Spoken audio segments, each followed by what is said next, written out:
polemik nasab atau problem tentang nasab yang beredar di Indonesia. Kita semua rakyat Indonesia, siapapun orangnya lah, nggak pengen kita nyakitin orang, itu nggak pengen. Begitu juga kita ini juga nggak kepengen orang lain nyakiti kita. Sehingga yang ada adalah kita memberikan manfaat kepada orang lain dan orang lain memberi manfaat kepada kita, sebagaimana sabda Rasul, khairun nas anfa'uhum linnas. Jadi sebaik-baik manusia adalah yang bermanfaat, yang paling bermanfaat untuk manusia-manusia yang lain. Jadi pada dasarnya awal terjadinya problem-problem nasab ini yang asli itu karena kita ini loh selama hidup dari sejak kecil memahami ayah kita, kakek kita yang sering didatangi Habib. Beliau yang selalu minta-minta. Kita pun takdim karena memang ajaran orang tua kita seperti itu. Sebagaimana yang telah disabdakan oleh Rasul, malam yuwakir kabirona wa malam yarham sohirona falaysa minna. Jadi sejak kecil kita sudah dilatih untuk memuliakan yang lebih tua dan untuk memberikan kasih sayang kepada yang lebih kecil. Sudah terlatih. Sehingga akhlak-akhlak mulia yang sangat mengkristal untuk kalangan kita. Untuk apa itu wabil khusus orang Indonesia ya. Wabil khusus lagi orang Jawa. Ini sudah apa itu mengkristal untuk menghormati, memiliki yang terbaik, berhusnudon dan lain sebagainya. Tapi tahun bertambah tahun terus bergulir terus. Ini nampaknya apa itu mereka-mereka yang ngaku-ngaku sebagai duriya Rasul. Ini kelihatannya ada celah-celah yang kita ini iskal, sangat-sangat iskal. Dan keiskalan kita ini sudah lama. Jadi seumpamanya 1 bulan atau 2 bulan yang lalu kita memutuskan untuk gabung ke PWI. Ini yang asli sudah lama gitu. Problem yang sudah lama. Kita semestinya ini apa itu pengennya ini hidup enak, nyaman, tapi apa yang terjadi? Kita ketamonan seorang Habib yang minta-minta. Kalau mungkin ya, kalau masalah minta kan mungkin orang pribumi juga minta. Tapi ini ada kejahatan, minta yang sifatnya adalah maksa-maksa. Bahkan mereka menyodorkan sebuah syafaat. Atau mungkin ngancam-ngancam tidak mendapatkan syafaat dari baginda Rasul. Nyampe-nyampe pernah suatu ketika, saya ini pernah ketamunan seorang Habib, datang. Beliau minta jubah. Lalu saya ambilkan jubah. Beliau tidak cocok, lalu saya ambilkan jubah semua. Di waktu itu satu bopet saya bawa. Apa yang terjadi? Dibawa semua. Dibawa semua. Yang ditinggalkan cuma 3 yang jelek-jelek gitu. Nah, jadi diborong semua. Dan ini tidak cuma itu saja. Nah, nyampe ada santri cantik lewat, langsung ditembung. Bahkan nyampe terjadi pernikahan. Nah, bahkan apa itu pinjam motor katanya cuma 1 hari 2 hari. Apa yang terjadi? 1 minggu, 2 minggu, 1 bulan nggak dikembalikan, dibawa pergi gitu. Walaupun pada akhirnya terus apa itu ada Habib Alwi yang melihat kejadian ini, kemudian dilaporkan di Polres, lalu dikejar. Alhamdulillah motornya dikembalikan. Tidak cuma itu saja, mobil kita, padahal mobil itu mobil rental. Jadi saya itu merental mobil. Jadi beliau pinjam mobil, sudah kita gratisin. Apa yang terjadi? 2 hari, 3 hari, 1 minggu enggak datang. Pada akhirnya apa terjadi? Kita juga tanggung jawab untuk membayar apa? Rentalan. Digadekan gitu loh. Pada akhirnya mereka tidak bertanggung jawab. Ini yang sangat-sangat meresahkan. Dan ini maldorot gitu loh. Padahal dalam kehidupan kita kan maldorot. Jangan sampai orang lain itu maldorot pada kita. Waladiroro. Dan kita juga jangan sampai apa itu memaldoroti ke orang lain gitu. Ini gara-gara semacam ini kami sering istikharah, belum ada jawaban. Di waktu apa itu Kiai Haji Imaduddin menggulir sebuah keilmuan tetis, kami masih tidak cocok. Bahkan pidato-pidato saya kalau panjenengan lihat di apa itu beberapa media sosial, saya ngecam tetisnya Kiai Imad. Tidak setuju sama sekali. Karena saking khusnudonnya gitu loh. Karena apa itu bagaimana tidak? Rasulullah mengatakan, aku tinggalkan kepada kamu semua 2 perkara, kan kitabullah wa itrati. Jadi apapun yang terjadi pada duriya Rasul, tetap kita tutupi.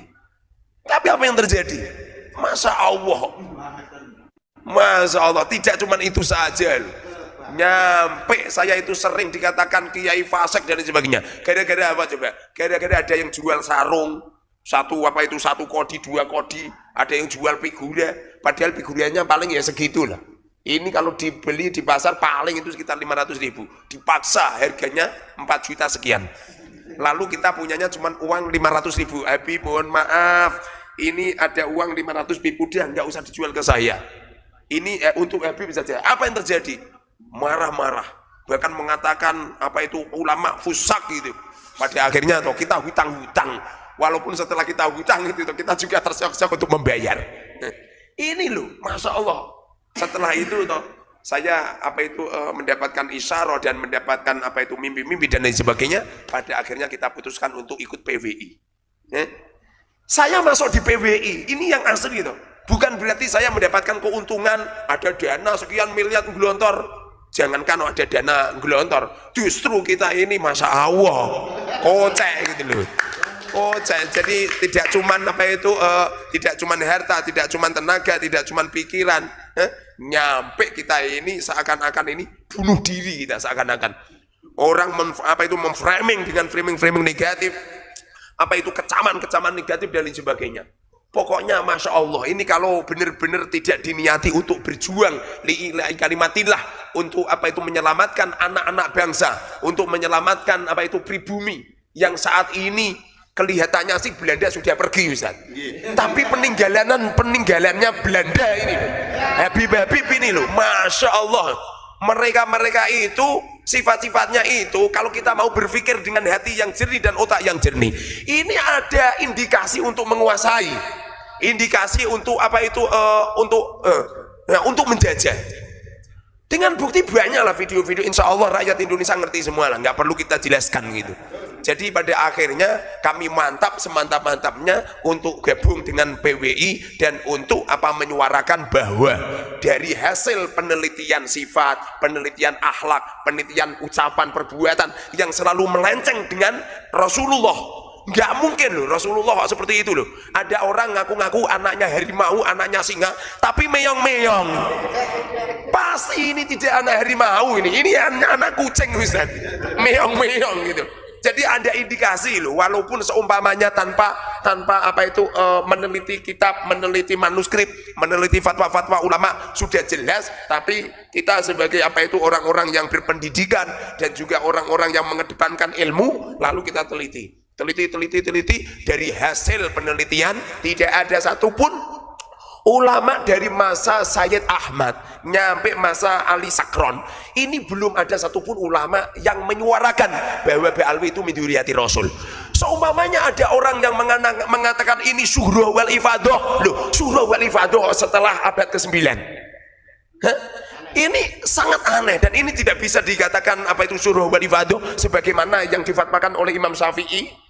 Bisa menetapkan sebuah hukum apabila ada surah wal ifadah gitu. Jadi pada akhirnya kita mantep semantap-mantapnya, tidak perlu lagu lagi dohirun wabatinan bahwa semua habaib Ba'alwi mereka adalah dzurriyyah Rasul palsu. Ngeten Pak Kiai, ini kan kemarin itu ada yang ngirimin video ke saya, tapi videonya TikTok. Jadi ada penyampaian begini, itu katanya makanya punya si Muharrar Khudori ini dia pengkhianat, dia sudah khianat kepada Robitoh Alawiyah. Itu loh maksudnya gimana tuh? Menurut tanggapan jenengan? Iya. Saya ada tuh kirimin videonya itu ke Gus Mujib. Iya. Bismillahirrahmanirrahim. Jadi mereka-mereka yang mengatakan bahwa saya itu mengkhianati Robitoh Alawiyah atau mengkhianati Ba'alwi, bahkan katanya itu pondok saya bisa berkembang atas bantuan para habaib, ya kan? Itu yang pertama kali itu semestinya yang ditanya itu yang komentar itu. Sebab yang diinginkan itu apa gitu. Yang pasti kami belum pernah mendapatkan bantuan dari Habib 1% pun untuk pembangunan pondok, belum pernah. Kalau masalah Habib datang pengen bantu lalu ngukur, kemudian nggak jadi, datang lagi ngukur lagi, kemudian nggak jadi lagi, lalu datang ngukur lagi. Jadi ngukur istri saya itu nyampe ngomong gini, loh ini ya Habib mau pekerjaannya ngukur, nyampe beliau wafat itu pernah. Jadi ngukur nyampe beliau wafat itu pernah. Jadi apa itu nggak benar kalau apa itu pondok saya ini dibantu sama Habib, bahkan apa itu pondok saya maju pesat karena jasa-jasanya Habib, itu nggak benar itu. Kami bisa apa itu membuktikan semuanya.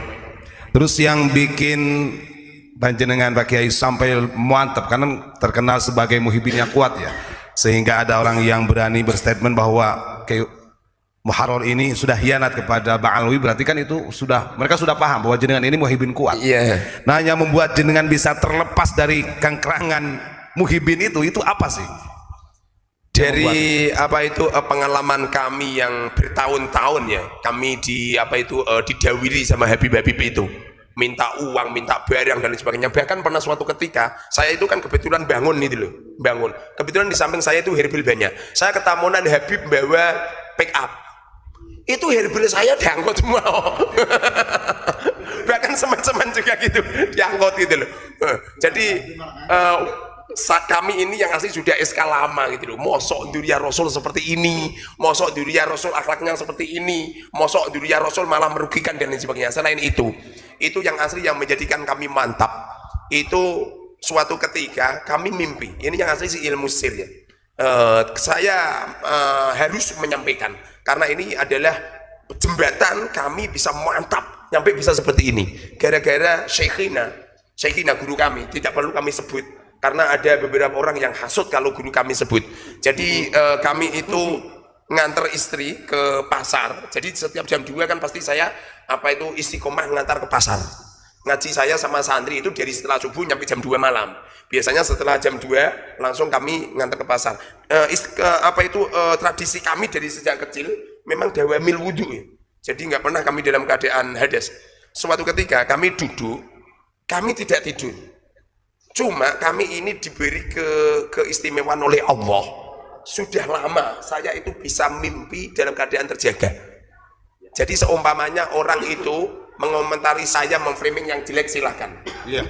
Yang paham tentang ini adalah orang yang pernah ngalami. Jadi saya ini sering nyupir mobil mimpi. Terus duduk mimpi. Dan di waktu itu saya duduk, istri sudah keluar dari mobil dan mobil sudah saya kumpulin sudah saya kunci. Biasanya saya pengen tidur biasanya, tapi belum tidur. Enggak begitu lama, Syekhina datang kemudian bilang gini, Muharrar, kamu membuat diskusi dengan habaib, membuat diskusi besar-besaran dengan habaib tentang nasab Ba'alwi. Di waktu itu yang saya pikir adalah pengajian, karena saya ini termasuk orang yang paling ahli membuat acara. Jadi kami itu kalau membuat acara Ustadz tidak pernah mempersiapkan. Seumpama ya besok itu ada pengajian akbar, walaupun butuh sekian ratus juta saya berani. Jadi tidak perlu persiapan. Di waktu itu saya mikirnya pengajian, lalu saya tanya sama beliau, Yai membuat pengajian akbar Yai? Lalu beliau dawuh, tidak, membuat diskusi dengan para habaib tentang silsilah Ba'alwi. Terus saya matur, oh nggih Yai. Lalu beliau memberi dompet sama saya. Lalu dompetnya saya pegang, saya letakkan. Lalu Romo Yai hilang, hilang. Di waktu Romo Yai hilang, saya masih ada di tempat supir itu. Ini dompetnya masih ada. Saya pegang telur besar, mungkin telur banyak ya. Jadi saya gini kan, ada dompet warna hitam, ada telur di dalamnya. Saat itu juga langsung saya menulis di media sosial, mengadakan diskusi sama habaib. Pagi hari banyak habib-habib, banyak muhibin yang telepon, yang siap, bahkan ada yang pengen menyambungkan dengan romel dan lain sebagainya. Tapi saya bilang, saya dipesan Romo Yai tidak sama pribumi. Kalau sama pribumi berarti saya gelut sama saudara sendiri. Tapi kalau sama Ba'alwi berarti kan jelas mereka imigran gitu. Setelah itu ada beberapa habib yang ngebel. Di antaranya ada habib tidak perlu kami sebut namanya, dari Tegal, yang siap datang ke tempatku, bahkan beliau video call. Di waktu itu juga video call sama istrinya juga. Katanya beliau masih kerabat sama Habib Lutfi. Lalu beliau bilang gini, ini Muharrar ya? Iya Habib. Beliau mengenalkan semuanya namanya. Lalu beliau bilang, kamu nantang ngejak debat ya? Enggak lah Bib, saya pengen diskusi. Bukan nantang Bib. Itu yang mengatakan nantang itu netizen Bib, yang memframing tulisan saya. Kemudian, oh ya oke, besok saya berangkat. Setelah subuh saya berangkat. Kemudian beliau minta transport sama saya 1.500.000. Kebetulan di ATM saya adanya cuma 1 juta. Lalu saya bilang gini, Bib, ini adanya cuma 1 juta Bib, gimana? Oh enggak apa-apa, saya transfer. Setelah itu apa yang terjadi? Di setelah subuh saya sudah menyiapkan youtuber. Jadi live streaming sudah saya siapin semua dan kami pun persiapan. Saya tidak pernah persiapan tentang keilmuan karena saya paham betul HBIP itu biasanya nggak begitu ilmiah biasanya, jadi nggak perlu kita siapkan keilmuan gitu. Setelah itu ditunggu jam 7, 8, 9 nggak ada, ditelepon nggak diangkat, di WA nggak diangkat, nyampe malam hari nggak diangkat. Di waktu itu kami juga live kalau apa itu ada Habib yang pengen anu dan sebagainya. Saat itu juga langsung saya ikrar untuk masuk ke PWI. Malam harinya saya bertemu dengan Romo Yai saya. Romo Yai saya di waktu itu umurnya 49. Jadi begini Ustaz, orang itu kalau mimpi bertemu dengan Rasulullah atau bertemu dengan siapa saja, kalau umurnya kok tidak umur akhir hayat, bohong berarti. Jadi saya itu ketemu sama Romo Yai atau ketemu sama siapalah, itu biasanya umur terakhir. Jadi di waktu itu kan Romo Yai sakit di apa itu di kursi roda. Beliau nemuin saya, beliau cerita-cerita ilmu sir, ilmu yang aneh-aneh nggak perlu saya sampaikan ya. Lalu beliau senyum, pertanda kalau beliau ridho ikhlas atas saya gabung ke PWI. Setelah itu toh langsung saya memberanikan diri untuk debat, untuk apa itu diskusi. Bahkan nyampe detik ini belum ada satupun Habib yang diskusi sama saya kalah, belum pernah. Ya ini yang jadikan saya semakin mantap, karena saya yakin Syekhina beliau yang sudah masuk di alam dua alam dunia dan alam kubur. Sedangkan seumpamanya saya dinasihatin sama Ustadz Mujib, ya mungkin saya percaya, karena beliau belum masuk alam kubur. Begitu juga ustadz-ustadz yang lain. Jadi yang menjadikan mantap seperti itu. Yang asli ada yang lain Ustadz. Ada yang lain. Cuma itu ilmu sir tidak perlu saya sampaikan karena apa itu ya netizen seperti itulah. Semoga berkah. Baik, terima kasih. Mungkin untuk yang terakhir bisa jenengan kasih motivasi buat para netizen, karena memang tetap ya walaupun kita live streaming seperti ini, di netizen Ponpes Unik juga banyak ada yang macam-macam komentarnya. Artinya cara bersikap dalam hal seperti ini, monggo panjenengan untuk menutup sekaligus memberikan motivasi kepada mereka-mereka. Monggo. Iya. Bismillahirrahmanirrahim. Teman-teman semuanya, wabil khusus teman-teman kami yang muhibbin, insya Allah lah, bukan sekedar insya Allah, saya yakin semua anggota yang masuk PWI itu mantan muhibbin semua. Nyampe saya diberi julukan sama Yai Imad, saya ini rajanya muhibbin di Indonesia, rajanya muhibbin ini. Jadi aku yakin teman-teman yang masih muhibbin saat ini, kalau memang daerah panjenengan adalah daerah pejuang, daerah yang pernah ikut mengibarkan bendera sang merah putih untuk mengusir penjajah, aku yakin nggak begitu lama beliau akan ikut pada PWI. Tapi kalau mereka daerahnya daerah Jongos Belanda, daerah-daerah yang dulu seperti Habib-Habib di waktu terjadi perang Belanda, aku yakin panjenengan toh akan seperti mereka.